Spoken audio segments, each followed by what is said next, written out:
Hi, everyone. I'm Pam DeMato, and I am going to talk to you today about the science of reading. I'm very excited that you're going to be a reading tutor for Shelby Literacy Center. They're doing such a great job and really working to help a population of kids who needs a lot of help. So let's get started. Just a brief history of our organization that I want to share with you. We were founded about 35 years ago now by a woman named Betty Noe, and we were known as the Collierville Literacy Council. We started as adult basic education, just helping people learn how to read better. And we expanded to ESL, GED, and then HiSET as the needs and the Collierville community changed. In 2019, the state made some changes to the high school diploma program. And so we have switched to a family literacy model of serving the community. And this reading intervention is part of our new model. In 2022, we became Shelby Literacy Center to reflect the diversity of our student body. We have students from about 17 different zip codes that use our center and our program. So we're really proud of the reach we have in the community at large, not just Collierville. A lot of people have asked us why we're focusing on 4th through 8th graders. And there's a lot of different reasons for that. The first thing I want to show you are the statistics about 4th grade readers. And this is taken right from the state's own statistics. Overall in Tennessee, only about 36% of students are reading proficiently by the end of 4th grade. Different districts have different proficiency levels, and I've pulled a few local ones for you to see. The Achievement School District is the district that's been taken over failing schools and put into their own district. You can see that only about 6% of kids are reading proficiently by 4th grade.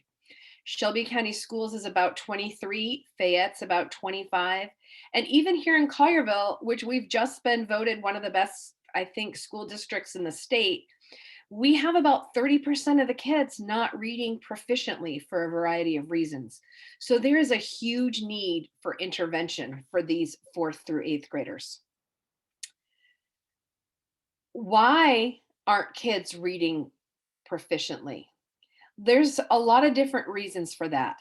We have some child-based readings. Some students have learning disabilities or language issues that cause them to have trouble with reading, not any outside issues. We have environmental reasons why kids don't read. Maybe English isn't their first language and they have to learn the phonetics of English to even begin to learn how to read English, and they can read fine in their own language. We hear a lot about limited literacy exposure. That can have an effect on reading levels for some kids, absolutely. A lot of kids move from school to school. That can affect reading instruction. Poor attendance. When parents struggle to read, they can't transfer that literacy knowledge to their students, to their own kids. And so as students, they struggle in school. We also have instructional reasons why. Teachers are not trained to always teach reading in the way that it needs to be taught to help all their students. There's a lot of misinformation around the science of reading and around the pedagogy of reading. And so a lot of kids are not getting the instruction that they need.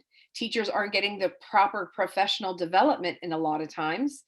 And a lot of times, if you're a strong reader, it's very hard to understand how to break down reading into those tiny little increments that struggling readers need. So these are just some examples of the issues our students are coming to us with. I really like to share this picture with all my tutors and all my teachers that I'm training. This is called the Scarborough Model. And if you think about a good reader as a nice strong piece of rope, there's a lot of little ropes that go together to make that nice big strand. At the bottom, we have what we call word recognition. Are kids able to hear the sounds, put sounds together and break them apart so that they can spell and read well? Can they decode? Can they, do they have a large bank of words they can recognize automatically by sight? This is the kind of the what we call foundational reading skills. Kids who can't do that can't access the top part of this strand. They can't bring their background knowledge in. They can't, if they're not reading well, they're not reading books with really strong vocabulary in it. They may have some speech or language issues that causes them to be able to read a text but not be able to understand it. Or they may not have a lot of literacy knowledge or verbal reasoning skills that really help makes it so they can't get that information from the page into their brain correctly. So it takes years and years of instruction and practice to become that skilled reader.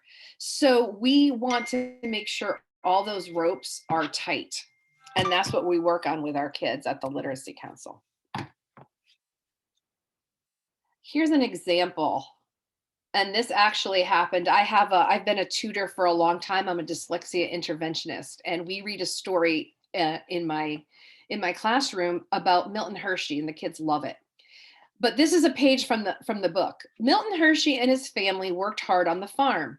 There was much to do. Every morning, it was Milton's job to take the cows to the pasture. I know what a pasture is. I grew up in Connecticut. We had a lot of dairy farms around us. I know what a pasture is. I know how to read that word. My student read it, and he read it as take the cows to the pasture. And as soon as he said take the cows to the pasture, he said, Miss Pam, that's so weird. Why would they bring the cows to church? Well, once I went back with him and worked out that the word was pasture and not pastor, that made a lot of more sense to him, and he understood what the passage was saying. He struggles with this bottom part. He decoded the word incorrectly, so he couldn't access his language comprehension to make meaning of that passage. Once we decoded it properly, he knew what a pasture was, and it made a lot more sense to him. He struggles with this bottom tier right here. I have other students who can read this perfectly. Every morning it was Milton's job to take the cows to the pasture, but they don't know what a pasture is. So they cannot get the meaning from behind it. They are fine recognizing words, decoding words, but they have trouble with this top part, that reading comprehension. So in order to be a good reader, you need to be skilled at both. We call this the simple view of reading. And these are all the kids that can benefit from our tutoring program. If a student has strong decoding skills, like my little fellow who read the word as pastor and not pasture. Oh, sorry, I misspoke there. If a student has weak decoding skills, like my little friend, but he has good background knowledge, he is still not going to understand the text. If, like some of my other students, they can read all the words correctly, but they don't have the language skills or background knowledge, remember that cow just standing there in space, they don't understand what a pasture is, they still can't understand that passage, but for a different reason. And if you're weak in both of these, your comprehension is going to also be weak. So everyone who struggles can get help from our tutoring program, because we have two separate programs that kind of work specifically on these two different strands.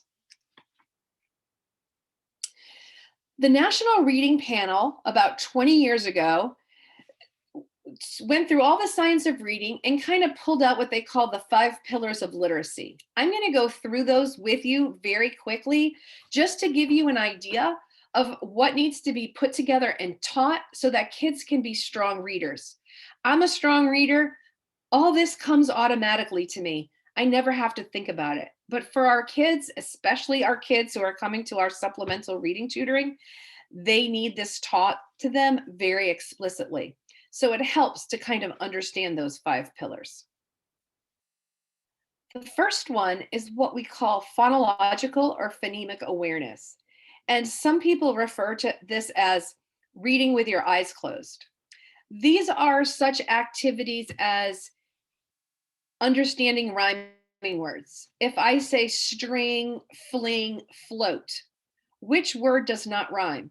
We all can hear that float does not rhyme. Our struggling readers often have poor phonological awareness. They don't hear that with their brain.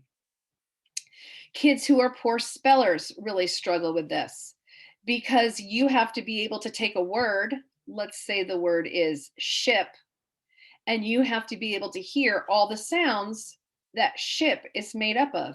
Sh, I, to even begin the process of spelling it. It is not a hearing weakness, it is a brain language processing issue. And that's why I love this picture, because the ear and the brain, they have to work together to process those sounds. The science is showing that kids who are as young as 4 hours old, who hear sounds differently, go on to be at a higher risk for reading issues. So the science is really showing us that this is a big deal. And this is what we will work on part of this in our foundational reading. Phonemic awareness is not phonics. Phonemic awareness is listening and hearing sounds and being able to manipulate sounds. Phonics is attaching sounds to the written letters. So when we say CH has a ch sound and we learn how to write it, that's phonics. In order to be effective, phonics instructions must be explicit and systematic. We need to go in an incremental way to make sure students are getting all the phonics instructions that they need. And we have to be very explicit about it. Kids who struggle with that phonological awareness do not hear ch and sh easily. They do not hear p and t easily. So they need very, very explicit teaching. And we are linking the letters to the sounds they represent. Kids need to practice, practice, practice. Kids who are struggling readers will not remember CH is ch quickly. They need repeated practice. We need to use text and spelling lists that are controlled to give students this practice. We just can't hand them a book and say, okay, it says that a first grader could read this book, have at it. We need to give them decodable controlled text so they can practice. And we have some of those available in our office, and the kids love them because sometimes they're the first books a child can actually read independently, and it's very exciting. This is an example of a little activity that will do a lot with our really great reading. And this just breaks down and gives a really great example of phonemes and graphemes. Graphemes are just letters that we write. So you have your word ship. You can see kids will sound out ch, it, p, before we even write them and put them on our paper. Reading and spelling are two different skills, but they're linked. So this is where our phonemic awareness and our phonics work together to make kids better readers. We will also teach kids, especially those 4th through 8th graders, they don't need to start at cat and dog. They need to get caught up quicker. So what we do is teach them the 6 specific syllable types and how to read within those. Kids who can easily read cat, dog, ship can read volcanic because it's the same vowel pattern. They can read establish. It's just 3 short syllable chunks put together. And we will explicitly and systematically teach this so that kids can go from reading simple words to multisyllabic words more at their grade level, which is really important to catch them up. Another part of the pillar of the reading panel that they talk about is oral reading fluency. This is something that actually our students really struggle with in schools. People who read fluently are able to understand what they're reading. If you are reading something very slow, if I pick up one of my husband's computer manuals and try to read it, I read it very slowly and I have no idea of what I'm reading, because sometimes if you read something slowly, it doesn't make any more sense to you. So we call this oral reading fluency. Some kids don't read fluently because they can't sound out the words. We need to work on their decoding before we can build their fluency. Some kids just need to learn how to read more rhythmically or more fluently so that they're able to get better information from the text. And oral reading fluency is embedded in both of our tutoring programs. Let me flip here. Oh, here we go. Oral reading fluency is not reading a passage as fast as you can and beating a time. A lot of times, reading fluency as school is taught that way, and that leaves our readers behind. What we want to do is read a passage slowly and clearly. We want them to repeat that reading and practice during the week. And we want to progress monitor them. Are they able to read 30 words a minute with 5 errors? Or are they now reading 35 words a minute with no errors? So that's an improvement. We want to mark that improvement as we go along. Vocabulary.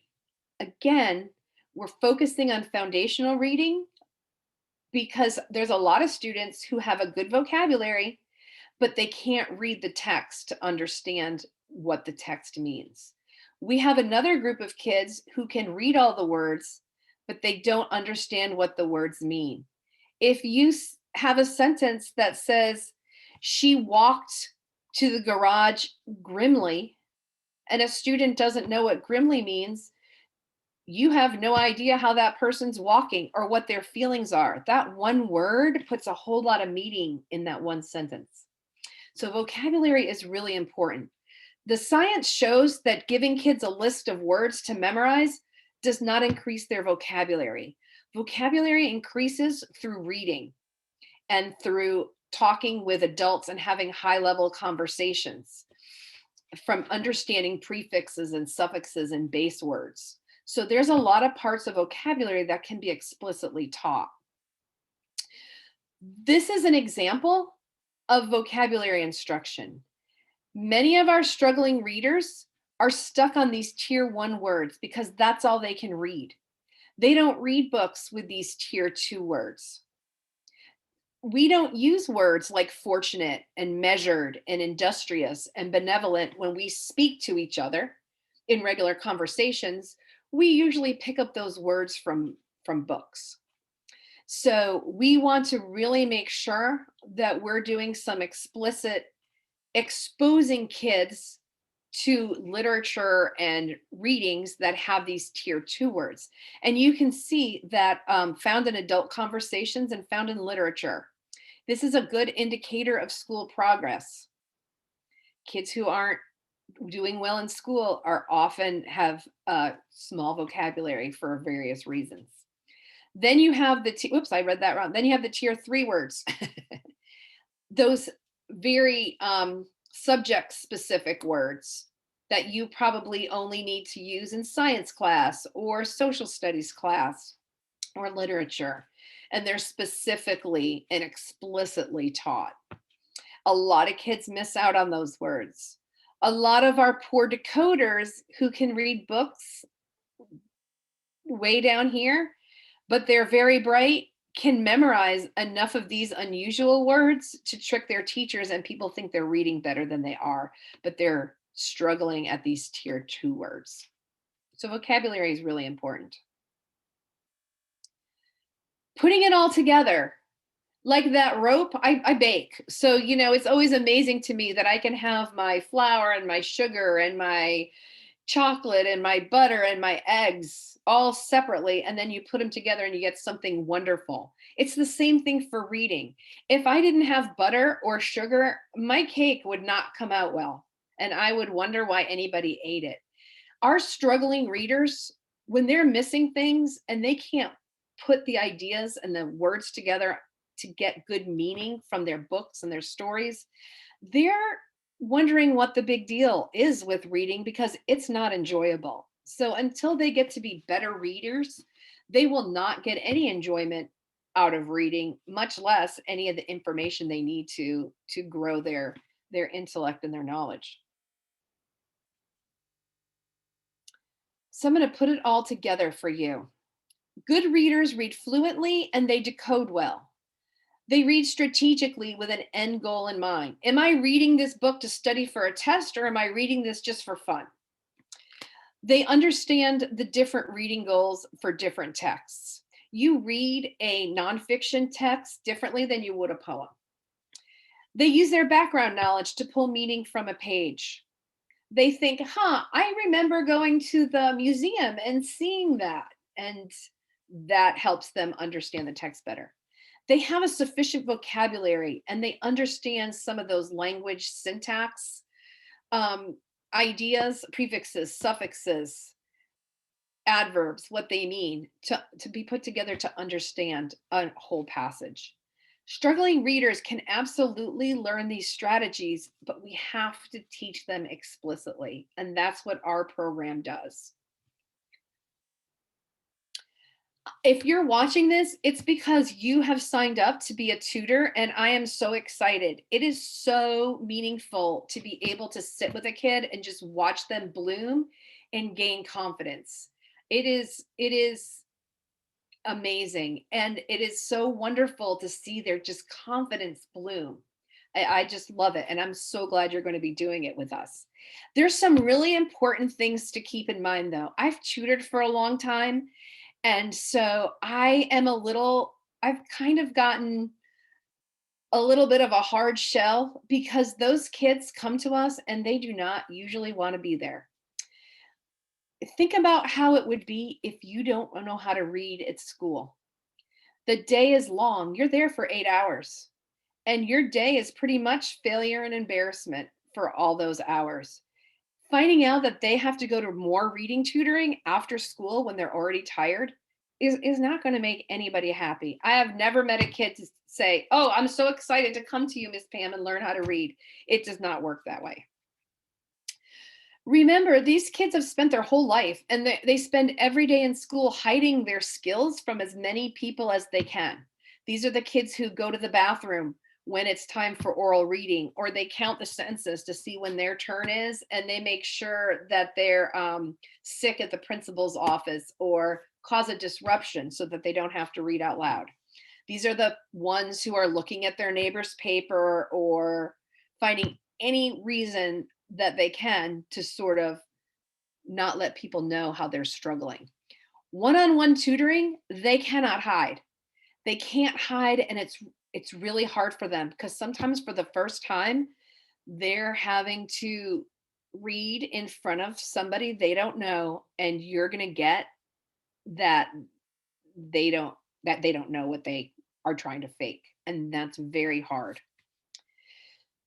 The mantra for good tutoring is to go as slow as you need to and as fast as you can. Our kids do not progress at a nice curve. They go like this. Maybe they go ahead a little bit and then they seem to regress and then they make a jump and you think everything's going to go great and then they kind of scoot down. You just have to keep going with them and hang in there. Progress, that uneven incremental progress is normal. Stay positive. Celebrate every single win, every single little win. I have a student that is finally spelling long vowel words with like vowel consonant E, home, safe, and remembering to put the E. You know what? That's exciting. He's in 8th grade. He should have learned that in 1st grade. You know what? We celebrate it in 8th grade. It doesn't matter what they're doing in school. It doesn't matter if they're reading on a 1st grade level and they're in 8th grade.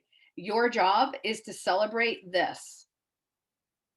So what they do in school has no bearing on what you're doing with them. You're going to celebrate every little thing. And some kids will catch up fast and some kids will catch up very slowly. And it's normal. Just work on really building that relationship with them and you will see their confidence bloom. My 8th grader, he read the directions on the first day of school for a paper for the first time in his life, and he was very, very proud of that. And you know what? I was proud of him too. That's a big step for him. So we celebrate all those little wins. So if you're a tutor and you've sat through this whole presentation, now you're wondering what's next. We have two kind of separate tracks for our students. When a student comes into our office, we do an intake assessment with them, and we'll decide if they need the foundational reading program or a supplemental reading program.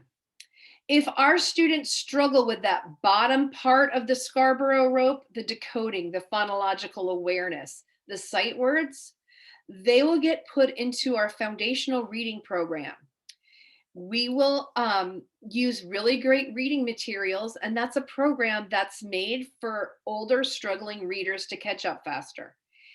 We have the materials, we have really great reading training, and that curriculum is set up for people who don't have a background in the science of reading to be able to give instruction for all those 5 pillars, because it's all scripted in the teacher's manual. So it's very doable. And you'll work with students at that level.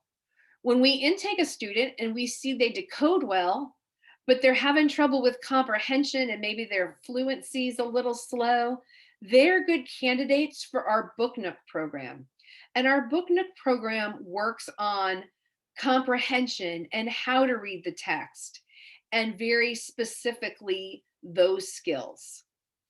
We have a Book Nook training that the tutors can go through so that they can learn how to do that with their students. Book Nook can be one-on-one, and I think it's one-on-one right now, but that can also grow to small group with maybe 3 or 4 kids in a group.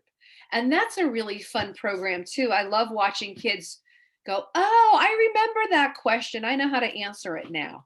So both these programs are designed to pick up and help a struggling reader wherever they are. And as a tutor, you can decide which program you're interested in. You can even do both. We absolutely have a need. And Penny and the other staff at the Shelby Literacy Council will set you up with that training. If you have any questions, please don't hesitate to reach out. Reading is a really interesting subject. There's a lot of science behind it. There's a lot of misinformation out in the world that people are hearing about.